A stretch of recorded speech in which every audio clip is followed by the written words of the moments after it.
Hello, नमस्कार YouTube family. कसे आहात सगळे? आज आपण बघणार आहोत पारंपरिक डाळ खिचडी. अगदी झटपट आणि स्वादिष्ट डाळ खिचडी.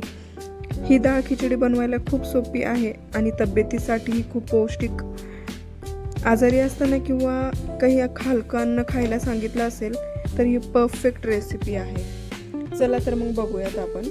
यासाठी आपण इथे घेतलेले आहेत तांदूळ, मूग डाळ, तूर डाळ आणि थोडीशी मसूर डाळ. या 3 डाळी मी ह्यामध्ये मिक्स केल्यात. हे थोडंसं आपण धुवून घेऊया पाण्याने.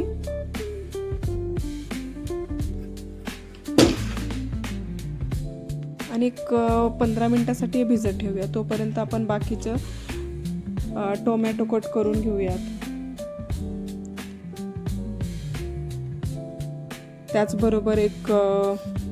त्याचबरोबर कांदा असा बारीक उभा कट करून घेऊया.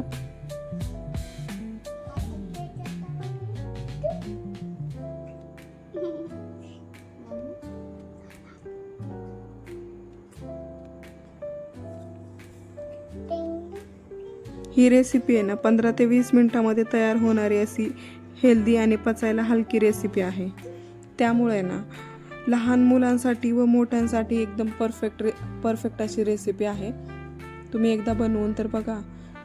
यामध्ये ना थोडीशी टेस्ट येण्यासाठी मी थोडंसं अद्रक आणि लसूण बारीक करून घेतलंय. आता मी ह्यामध्ये थोडंसं जिरे आणि मोहरी फोडणीला टाकते. थोडासा कढीपत्ता. त्याचबरोबर आपण बारीक चिरलेला हा कांदा तो ब्राऊन होईपर्यंत परतवून घ्यायचा आहे.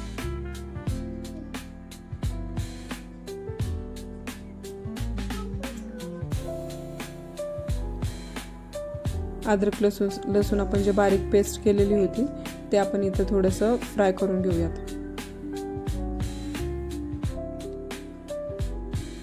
आता हा टोमॅटो थोडासा पाणी सुटेपर्यंत त्याला परतवून घ्यायचा आहे. यामध्ये थोडंसं चवीपुरतं मीठ घालूयात म्हणजे पटकन ते फ्राय होतो. त्यासोबत बिर्याणी मसाला, 1 चमचा लाल तिखट आणि अर्धा लिंबाचा रस आपण ह्यामध्ये घातलेला आहे.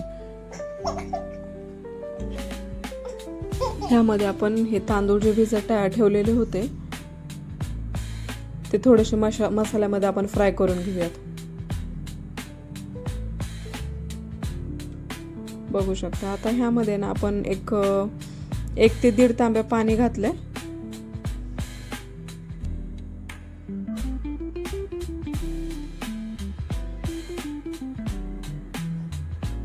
थोडीशी वरतून ही कोथिंबीर वगैरे घालून आपण झाकण लावून 3 ते 4 शिट्ट्या करून घ्यायच्या आहेत. ह्याला मस्त परफेक्ट अशी शिजली जाते.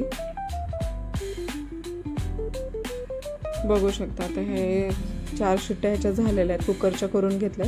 ते थोडं वाफ गेली की मी बघू शकता किती छान मऊशी अशी डाळ खिचडी तयार झालेली आहे. तर यावरतीच थोडंसं साजूक तूप घालते मी.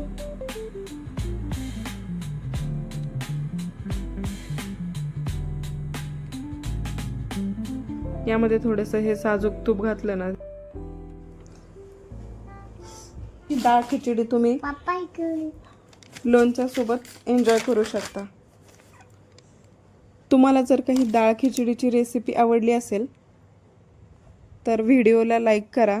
कमेंट करून मला नक्की सांगा की डाळ खिचडी कशी झाली होती. आणि माझ्या चॅनलला सबस्क्राईब करायला विसरू नका. व्हिडिओ शेवटपर्यंत बघा. थँक्यू.